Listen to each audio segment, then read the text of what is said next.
Bonjour! Aujourd'hui, je vais vous parler des différences entre le portage salarial et le portage entrepreneurial.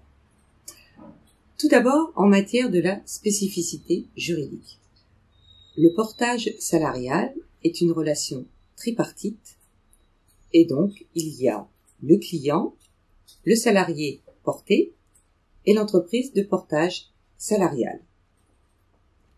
Pour le portage entrepreneurial, il n'y a pas de relation tripartite.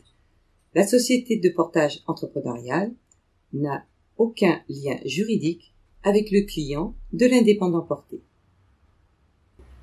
Pour les contrats, il y a une différence fondamentale entre le portage salarial et le portage entrepreneurial. Pour le portage salarial, il y a deux types de contrats. Un contrat tripartite signé avec l'entreprise de portage salarial, le salarié porté et le client, qui s'appelle un contrat de mission. Et ensuite, un contrat de travail en CDI ou en CDD, signé entre le salarié porté et l'entreprise de portage salarial. Par contre, pour le portage entrepreneurial, il y a deux contrats, un contrat de mission signé uniquement entre l'indépendant porté et son client, et un contrat de mandat signé uniquement entre l'indépendant porté et l'entreprise de portage entrepreneurial. Pour la durée des contrats, le portage salarial est restrictif. Avec le contrat de mission, le salarié porté ne peut pas exécuter une mission au sein d'un même client plus de 3 ans. Par contre, il peut rester en portage au sein de la société de portage de façon indéfinie. En portage entrepreneurial, il n'y a pas de limite de durée. Vous pouvez intervenir auprès d'un client autant de fois ou aussi longtemps que la mission l'exigera.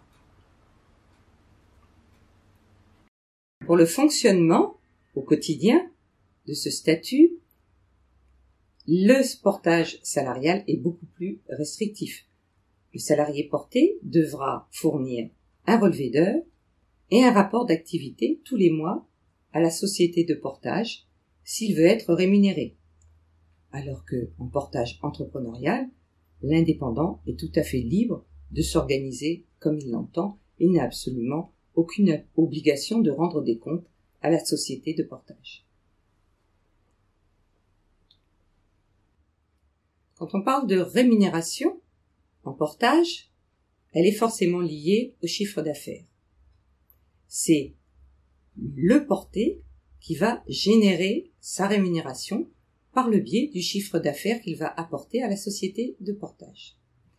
En portage salarial, le législateur a imposé une obligation de salaire minimum à verser aux salariés portés par la société de portage, ce qui impose aux salariés portés de faire un chiffre d'affaires minimum immédiatement. Alors qu'en portage entrepreneurial, il n'y a absolument aucune obligation de chiffre d'affaires minimum. Reste la question du chômage. Certes, en portage salarial, puisque c'est régi par le Code du travail, puisque vous avez un contrat de travail, puisque vous avez des obligations vis-à-vis de la société de portage, vous cotisez à Pôle emploi et vous bénéficiez des indemnités de chômage. En portage entrepreneurial, ce n'est absolument pas le cas puisque vous êtes totalement indépendant, il n'y a aucun lien de subordination, vous n'avez donc aucune cotisation à Pôle emploi et bien évidemment, vous ne pouvez bénéficier des indemnités de chômage. La clientèle pour le portage salarial est limitée aux entreprises. Par contre, pour le portage entrepreneurial, l'indépendant porté peut avoir tout type de clientèle, des entreprises, des associations et des particuliers. Reste à aborder la délicate question des sanctions en cas d'irrégularité. Le portage salarial étant très réglementé, et comme il n'est possible de l'utiliser que suivant un seul cas de recours, définie par l'article L1254-3 du Code du travail, si l'on ne respecte pas cet article, c'est considéré comme du travail illégal et donc sanction pénale, c'est-à-dire peine d'emprisonnement et amende. Alors qu'en portage entrepreneurial, il n'y a absolument aucune obligation juridique spécifique. Les seules sanctions sont donc liées à l'exécution des différents contrats.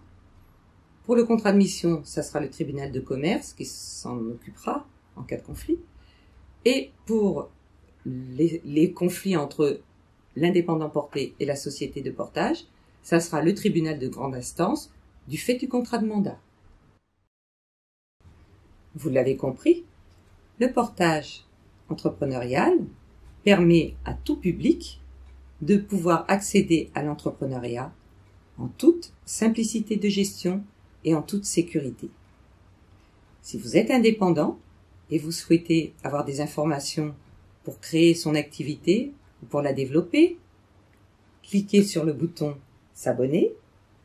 Et si vous avez aimé la vidéo, n'hésitez pas à la partager et à laisser un petit pouce bleu.